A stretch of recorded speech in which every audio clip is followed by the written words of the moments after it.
ស្វាគមន៍ orientation របស់សាលាសាធារណៈទីក្រុង Lowell មាតិការួមមានការវិភាគរបស់សាលាតម្រូវការសុខភាពនិងការចាក់ថ្នាំបង្ការវត្តមាននិងអវត្តមានការទទួលជំនួយផ្នែកភាសាធនធានផ្សេងៗការទំនាក់ទំនងរវាងគ្រូនិងមាតាបិតាសិស្សការអប់រំកុមារតូចឆ្នោតថ្នាក់មត្តេយ្យការរំពឹងទុករបស់សាលាក្នុងថ្ងៃចូលរៀនដំបូងការដឹកជញ្ជូនរបៀបរកតំបន់ណាដែលអ្នករស់នៅអាហារនៅសាលាដោយឥតគិតថ្លៃការអប់រំពិសេសនៃការស្រាវជ្រាវមតិស្វាគមន៍ orientation ជាកម្មវិធីដើម្បីជួយឲ្យសិស្សានុសិស្សព្រមទាំងក្រុមគ្រួសារទទួលបានព័ត៌មានគ្រប់គ្រាន់នៅពេលដែលពួកគេចូលមកក្នុងប្រព័ន្ធអប់រំរបស់សាលាសាធារណៈការវិភាគសាលារៀនការវិភាគនេះត្រូវអនុម័តដោយគណៈកម្មាធិការសាលារៀនសាធារណៈការបរិច្ឆេទសំខាន់រួមមានថ្ងៃចូលរៀនដំបូងថ្ងៃចុងក្រោយថ្ងៃបុណ្យជាតិរបស់សហរដ្ឋអាមេរិកវិស្សមកាលថ្ងៃដែលសាលាបិទទ្វារនិងការិយាល័យកណ្ដាលបិទទ្វារជាដើមនេះជាការវិភាគជាភាសាខ្មែរសាលាសាធារណៈតម្រូវឲ្យអ្នកផ្ដល់ឯកសារសុខភាពនិងការចាក់ថ្នាំបង្ការថ្មីបំផុតនៅពេលដែលអ្នកចុះឈ្មោះកូនចូលរៀន Nurse ប្រចាំសាលានឹងធ្វើការត្រួតពិនិត្យឯកសារដែលផ្ដល់ឲ្យថាតើត្រឹមត្រូវតាមគោលការណ៍របស់សាលារៀនសាធារណៈរដ្ឋ Massachusetts ដែរឬទេសិស្សមិនត្រូវបានអនុញ្ញាតឲ្យចូលរៀនប្រសិនបើឯកសារសុខភាពពួកគេមិនគ្រប់គ្រាន់យើងសូមឲ្យទទូចឪពុកម្ដាយតាក់ទងនឹងវេជ្ជបណ្ឌិតរបស់កូនខ្លួនដើម្បីធានាថាកូនរបស់អ្នកបានទទួលចាក់វ៉ាក់សាំងត្រឹមត្រូវតាមគោលការណ៍ហើយដើម្បីពិនិត្យបញ្ជីតម្រូវការនៃការចាក់ថ្នាំនេះសូម scan QR code នេះក្នុងករណីកូនអ្នកឈឺសូមតាក់ទងទៅសាលាដើម្បីផ្ដល់ជាដំណឹងប្រសិនបើអ្នកយកកូនទៅជួបគ្រូពេទ្យដើម្បីពិគ្រោះជំងឺសូមសំបុត្រពេទ្យហើយសូមផ្ញើសំបុត្រពេទ្យនោះជាមួយកូននៅពេលដែលពួកគេត្រឡប់មកសាលាវិញការរំពឹងទុករបស់សាលាសម្រាប់វត្តមានសិស្សការមករៀនទៀងទាត់មានសារៈសំខាន់ណាស់សម្រាប់ជោគជ័យក្នុងការសិក្សារបស់សិស្សម្នាក់សាលាតម្រូវឲ្យសិស្សទាំងអស់មករៀនទៀងទាត់លើកលែងតែឈឺឬអវត្តមានដោយមានមូលហេតុណាមួយចំពោះការអវត្តមានដោយគ្មានមូលហេតុសម្រាប់សិស្សបឋមនិងអនុវិទ្យាល័យអវត្តមានចាប់ពី3ដងសាលានឹងទំនាក់ទំនងទៅមាតាបិតាសិស្សដើម្បីពិភាក្សានិងសូមឲ្យមាតាបិតាចុះហត្ថលេខាលើកិច្ចព្រមព្រៀងអវត្តមាននេះវត្តមាន4ដងសាលានឹងផ្ញើលិខិតរំលឹកពីអវត្តមានរបស់សិស្ស5ដងសាលានឹងអាចទៅជួបមាតាបិតាដល់ផ្ទះឬសូមឲ្យឪពុកម្ដាយមកជួបប្រជុំនៅសាលារៀន6ដងការប្រជុំរវាងសាលានិងឪពុកម្ដាយនឹងកើតមានឡើង9ដងសាលាអាចពិចារណាក្នុងការដាក់ពាក្យបណ្ដឹងទៅតុលាការអវត្តមានសម្រាប់សិស្សវិទ្យាល័យអនុវិទ្យាល័យអវត្តមាន15ដងជាប់គ្នាដោយគ្មានមូលហេតុសិស្សនឹងត្រូវដេញចេញពីសាលាអ អវត្តមាន8ដងក្នុងមួយត្រីមាសសាលានឹងបំពេញញត្តិស្ដីពីអវត្តមានគ្មានមូលហេតុ7ដងឬអវត្តមាន14ដងក្នុងពាក់កណ្ដាលថ្ងៃក្នុងរយៈពេល6ខែមាតាបិតាឬអាណាព្យាបាលត្រូវប្រឈមមុខតាមចំណាត់ការតាមច្បាប់សម្រាប់សិស្សវិទ្យាល័យក្នុងការអវត្តមានន័យថាការឈប់ពេញមួយថ្ងៃឬអវត្តមានពីថ្នាក់នីមួយៗការអវត្តមានក្នុងថ្នាក់ឬក៏កិច្ចថ្នាក់គឺរាប់ថាឈប់ពេញមួយថ្ងៃសាលារំពឹងថាសិស្សវិទ្យាល័យទាំងអស់ត្រូវមករៀនរាល់ថ្ងៃមករៀនទាន់ម៉ោងមុនជួងចូលរៀនសិស្សមិនអនុញ្ញាតឲ្យឈប់លើសពី8ដងដោយគ្មានមូលហេតុក្នុងមួយឆមាសសិស្សទាំងអស់ត្រូវចុះឈ្មោះរៀនគ្រប់ថ្នាក់ទាំងអស់ដែលសាលាតម្រូវប្រសិនបើសិស្សអវត្តមានសិស្សត្រូវធ្វើកិច្ចការដែលគេមិនបានធ្វើក្នុងពេលអវត្តមាននោះសិស្សមានទំនួលខុសត្រូវក្នុងការធ្វើការដែលខ្លួនពុំបានធ្វើក្នុងពេលអវត្តមានដោយឲ្យបានតែបានក្នុងរយៈពេល5ថ្ងៃបន្ទាប់ពីថ្ងៃអវត្តមានប្រសិនបើមាតាបិតាត្រូវការជំនួយផ្នែកភាសាសូមមេត្តាតាក់ទងទៅនាយកដ្ឋានទ្វេភាសាដូចខាងក្រោមនេះធនធានសម្រាប់សិស្សនិងក្រុមគ្រួសារ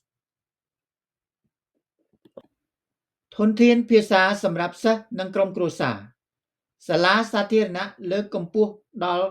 ការចូលរួមរបស់មាតាបិតាសិស្សនៅក្នុងការសិក្សារបស់កូនសាលាផ្ដល់ជំនួយជាភាសាផ្សេងដើម្បីជួយសម្រួលដល់ទំនាក់ទំនងរវាងគ្រួសារសិស្សនិងសាលារៀនអ្នកអាចសុំឲ្យមានការបកប្រែឬក៏បកប្រែឯកសារបានគ្រប់ពេលវេលាប្រសិនបើកូនរបស់អ្នកកំពុងរៀនភាសាអង់គ្លេសពួកគេនឹងទទួលបានជំនួយភាសាបន្ថែមក្នុងថ្នាក់រៀនដែរតម្រូវឲ្យសាលារៀនបកប្រែឯកសារសំខាន់ជាភាសាដែលក្រុមគ្រួសារអាចយល់បានដូច្នេះសូមអ្នកកុំរុញរាក្នុងការសុំជំនួយពីការិយាល័យកណ្ដាលតាមរយៈបុគ្គលិកទ្វេភាសានីមួយអ្នកអាចបកប្រែអនឡាញនៅក្នុងគេហទំព័ររបស់សាលាសាធារណៈក្រុង Lowell ផងបានដែរដែលនិយាយភាសាធនធានភាសាសម្រាប់សិស្សនិងក្រុមគ្រួសារបន្តកម្មវិធីពិហុភាសាបង្កើតឡើងដើម្បីផ្ដល់ជំនួយដល់សិស្សដែលនិយាយភាសាផ្សេងក្រៅពីភាសាអង់គ្លេសនៅផ្ទះពេលដែលសិស្សចុះឈ្មោះសិស្សនឹងត្រូវធ្វើតេស្តដើម្បីយល់ដឹងពីកម្រិតភាសាអង់គ្លេសរបស់ពួកគេអ្នកនឹងបានទទួលទូរស័ព្ទពីពួកយើងប្រសិនបើយើងយល់ថាកូនរបស់អ្នកត្រូវការធ្វើតេស្តភាសាអង់គ្លេសប្រសិនបើកូនរបស់អ្នកត្រូវធ្វើតេស្តភាសាអង់គ្លេសអ្នកនឹងទទួលបានទម្រង់ដូចខាងក្រោមនេះ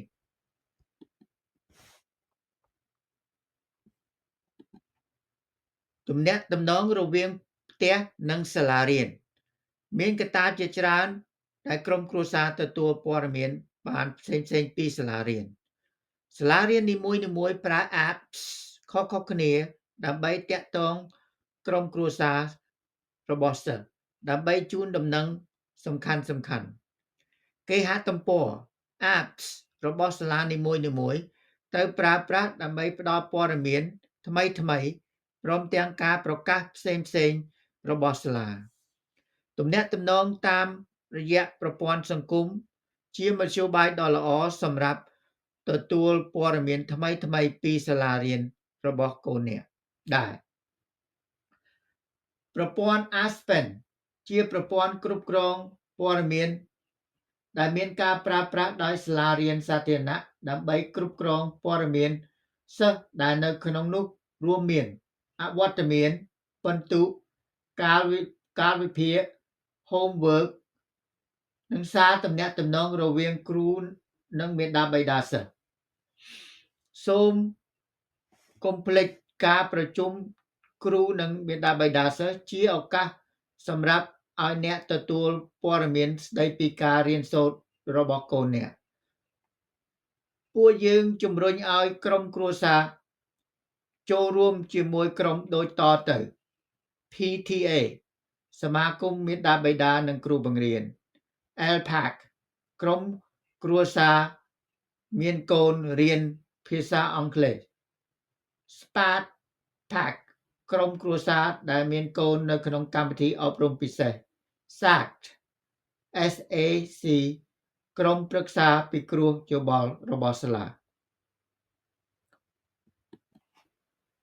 សិស្សម្នាក់ៗនឹងទទួលបាន Chromebook ឬក៏ iPad សម្រាប់ប្រើប្រាស់ក្នុងការរៀនសូត្ររបស់ពួកគេអាស្រ័យទៅលើកម្រិតថ្នាក់រៀនរបស់ពួកគេសូមបញ្ជាក់ថាឧបករណ៍ទាំងនេះអនុញ្ញាតឲ្យប្រើប្រាស់ក្នុងការសិក្សាតែប៉ុណ្ណោះសិស្សមិនតម្រូវឲ្យយកឧបករណ៍នេះពីផ្ទះមកសាលាឬក៏យកឧបករណ៍ពីសាលាមកផ្ទះឡើយក៏ប៉ុន្តែសិស្សអាចប្រើប្រាស់កម្មវិធីឈ្មោះថា Clever ដែលអាចប្រើប្រាស់គ្រប់ទីកន្លែងទាំងអស់ឲ្យតែមានអ៊ីនធឺណិតខាងក្រោមនេះជា username ឬក៏ password របស់កម្មវិធី Clever ការអប់រំកុមារតូចៗដើម្បីចុះឈ្មោះចូលរៀនថ្នាក់មុនមត្តេយ្យត្រូវមានអាយុ4ឆ្នាំនៅថ្ងៃទី1ខែកញ្ញាដើម្បីចុះឈ្មោះចូលរៀនថ្នាក់មត្តេយ្យសិស្សត្រូវមានអាយុ5ឆ្នាំនៅថ្ងៃទី1ខែកញ្ញាគ្រួសារទៅចុះឈ្មោះនាំកូនទៅចុះឈ្មោះនៅមជ្ឈមណ្ឌលធនធានគ្រួសារដោយយកឯកសារតម្រូវការចាំបាច់ជាមួយផងសាលាខ្លះមានកម្មវិធីថ្នាក់មុនមត្តេយ្យពាក់កណ្ដាលថ្ងៃឬក៏ពេញមួយថ្ងៃក៏ប៉ុន្តែកន្លែងមានកំណត់សូមទៅចុះឈ្មោះឲ្យបានរួចរាល់សូមបញ្ជាក់ថាសាលាមិនផ្ដល់យានជំនិះដល់សិស្សថ្នាក់មុនមត្តេយ្យលុះត្រាតែសិស្សទាំងនោះមាន IEP សិស្សទាំងឡាយត្រូវឆ្លងកាត់ការវាយតម្លៃលើការអភិវឌ្ឍផ្នែកបញ្ញាដើម្បីឲ្យសាលាដឹងថាតើពួកគេអាចជួយអ្វីខ្លះដល់សិស្សទាំងនោះសូមលើកទឹកចិត្តឲ្យក្រុមគ្រួសារចូលរួមកម្មវិធី Open House ដើម្បីមានឱកាសជួបបុគ្គលិកទៅមើលសាលាហើយនឹងជួបមាតាបិតាដែលមានកូនរៀននៅសាលាសាធារណៈទីក្រុង Lowell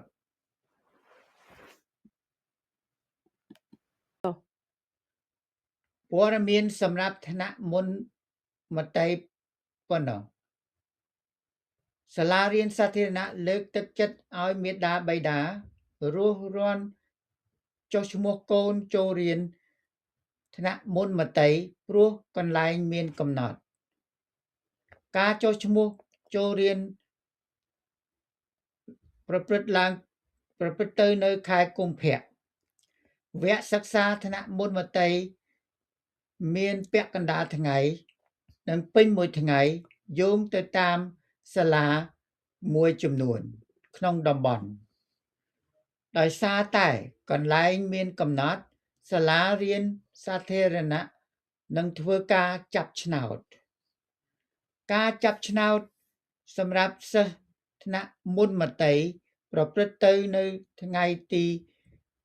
30ខែមេសាវេលាម៉ោង 6:30 នាទីទៅដល់ម៉ោង 7:30 នាទីយប់តាមរយៈ Live Zoom រួចហើយប្រកាសលទ្ធផលនៅគេហទំព័រសាលាសាធារណៈនៅពេលដែលចុះឈ្មោះចូលរៀនថ្នាក់មុនមត្តេយ្យសិស្សម្នាក់នឹងទទួលបានលេខឆ្នោតសម្រាប់ ទទួលលេខសំទោសសម្រាប់ចាប់ឆ្នោតមេដាបៃតាសិស្សនឹងទទួលអ៊ីមែលពីលទ្ធផលនៃការចាប់ឆ្នោតបន្ទាប់ពីទទួលអ៊ីមែលហើយមេដាបៃតាសិស្សត្រូវតែឆ្លើយតបភ្លាមដោយជម្រើសមួយក្នុងចំណោមជម្រើសខាងក្រោមទី1ទទួលយល់ព្រមទី2យល់ព្រមប៉ុន្តែសូមបន្តឈ្មោះសិស្សនៅក្នុងបញ្ជីរងចាំរហូតដល់ថ្ងៃទី15ខែតុលាទី3បដិសេធដោយសូមបន្តទុកឈ្មោះនៅក្នុងបញ្ជីរងចាំរហូតដល់ថ្ងៃទី15ខែតុលាទី4បដិសេធដោយចង់ជ្រើសរើសសាលាមុនថ្នាក់មត្តេយ្យផ្សេងទៀតក្រៅតំបន់ឡូក្រុមគ្រួសារសិស្សត្រូវតែឆ្លើយអ៊ីមែលយ៉ាងយូរបំផុត7ថ្ងៃគឺថ្ងៃធ្វើការទៅនាយកដ្ឋានអប់រំកុមារតូចព័ត៌មានថ្នាក់មត្តេយ្យដំណើរការនៃការចុះឈ្មោះការចុះឈ្មោះចាប់ផ្ដើមនៅខែកុម្ភៈក្រុមគ្រួសារសិស្សត្រូវផ្ដល់ឯកសារចាំបាច់ទាំងអស់សម្រាប់ចុះឈ្មោះចូលរៀនដោយមានឲ្យបានមុនថ្ងៃទី3ខែមេសារាល់ក្រុមគ្រួសារសិស្សដែលមានចុះឈ្មោះនឹងផ្ដល់ឯកសារគ្រប់គ្រាន់ទាន់ពេលវេលាកំណត់និងត្រូវបញ្ចូលទៅក្នុងបញ្ជីសម្រាប់ចាប់ឆ្នោតដែលនឹងប្រព្រឹត្តទៅនៅថ្ងៃទី4ខែឧសភាសម្រាប់ព័ត៌មានលម្អិតសូមមកកាន់នាយកដ្ឋានធនធានគ្រួសារនិងមើលគេហទំព័ររបស់សាលាសាធារណៈសូមជម្រាបថាឆ្នាំនេះមានការចាប់ឆ្នោតថ្នាក់មត្តេយ្យតែមួយជុំប៉ុណ្ណោះយោងតាមការអនុម័តរបស់គណៈកម្មាធិការសាលារៀននៅសាលាសាធារណៈនឹងទទួលបានអាហារពេលព្រឹកនិងថ្ងៃត្រង់ដោយឥតគិតថ្លៃអ្នកមិនចាំបាច់ចុះឈ្មោះទេប្រសិនបើអ្នកចង់ដឹងពីមុខម្ហូបនៅសាលាសូម scan QR code នេះយើងមិនអនុញ្ញាតឲ្យមាន nuts ឬក៏សណ្តែកដីនៅក្នុងគ្រប់មុខម្ហូបអាហារនៅសាលាដូច្នេះយើងក៏មិនអនុញ្ញាតឲ្យយកម្ហូបណាដែលមានសណ្តែកដីមកពីផ្ទះបានឡើយប្រសិនបើអ្នកមានសំណួរបន្ថែមសូមតាក់ទងមុខម្ហូបឬក៏ allergy សូមតាក់ទងទៅនាយកដ្ឋានចំណីអាហារនៃសាលាសាធារណៈទីក្រុងលវល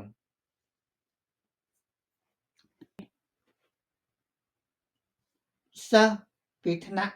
មត្តេយ្យដល់ថ្នាក់ទី4រស់នៅក្នុងតំបន់ដែលមានចម្ងាយ 0.75 ម៉ាល់ថ្មើរជើងពីសាលាដើម្បីទទួលប័ណ្ណនៃការដឹកជញ្ជូនចំពោះសិស្សពីថ្នាក់ទី5ទៅដល់ថ្នាក់ទី7នៅក្នុងថ្នាក់ទី8សំទោសរបស់ពួកគេត្រូវរស់នៅក្នុងចម្ងាយយ៉ាងតិចណាស់ 1.75 ថ្មើរជើងពីសាលាដើម្បីទទួលបានប័ណ្ណដឹកជញ្ជូនចំណែកសិស្សវិទ្យាល័យត្រូវជិះប័ណ្ណសាធារណៈដោយឥតគិតថ្លៃសូមតាក់ទងទៅនាយកដ្ឋានដឹកជញ្ជូននៅព័ត៌មានដូចខាងក្រោមនេះពេលកូនរបស់អ្នកឡើងថ្នាក់ពីទី4ទៅថ្នាក់ទី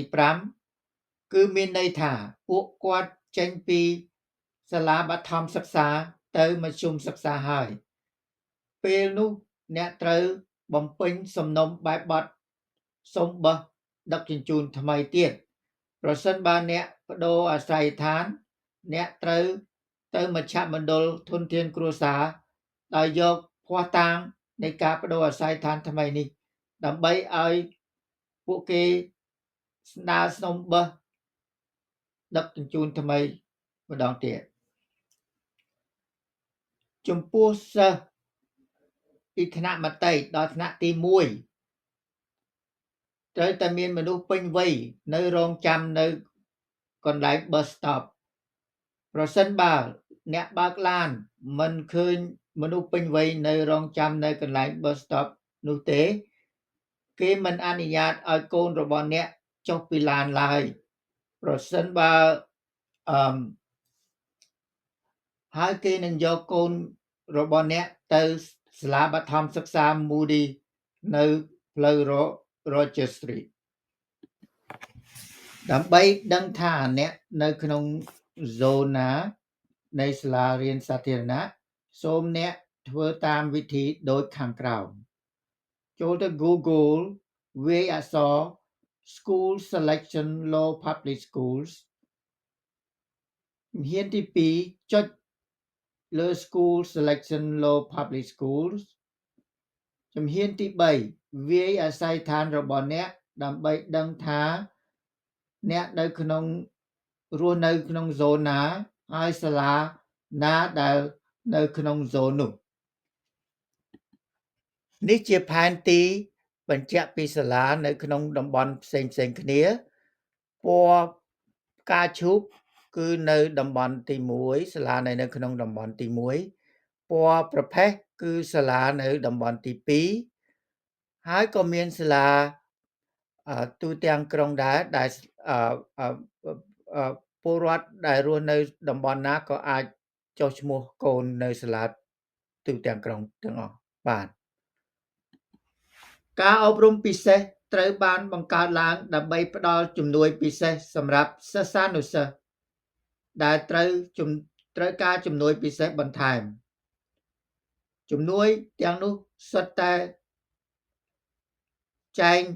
និងសមស្របទៅតាមច្បាប់រដ្ឋ Massachusetts និងច្បាប់សហព័ន្ធដើម្បីការពារសិទ្ធិរបស់សិស្សដែលមានពិការភាពដើម្បីទទួលបានជំនួយអប់រំពិសេសនេះត្រូវបានឆ្លងកាត់ការវាយតម្លៃដើម្បីឲ្យដឹងថាតើសិស្សត្រូវការអប់រំពិសេសដែរឬទេ IEP គឺជាផែនការសិក្សារបស់សិស្សដែលទទួលបាននៅសេវាកម្មអប់រំពិសេសបើមានសំណួរសូមតាក់ទងទៅអាស័យដ្ឋានដូចខាងក្រោមប្រសិនបើអ្នកចង់ឲ្យមានការវាយតម្លៃថ្មីសម្រាប់ការអប់រំពិសេសអ្នកអាចបំពេញទម្រង់ START ទម្រង់នេះអ្នកអាចរកបាននៅសាលារៀនកូនរបស់អ្នកឬក៏នៅនាយកដ្ឋានអប់រំពិសេសប្រសិនបើយានជំនិះមានចែងនៅក្នុង IEP នោះនាយកដ្ឋានអប់រំពិសេសនឹងចាត់ចែងយានជំនិះឲ្យកូនរបស់អ្នកនាយកដ្ឋាននេះនឹងផ្ញើសំណើដឹកជញ្ជូនហើយអ្នកនឹងទទួលបានដំណឹងពីការដឹកជញ្ជូននេះតាមសំបុត្រប្រៃសណីយ៍ហើយនេះជាការវិភាគរបស់មាតាបិតាការវិភាគនៃការប្រជុំរបស់មាតាបិតាដែលមានកូននៅក្នុងការអប់រំពិសេសសូមបំពេញការស្ទាបស្ទង់មតិដោយ scan QR code នេះសូមអរគុណ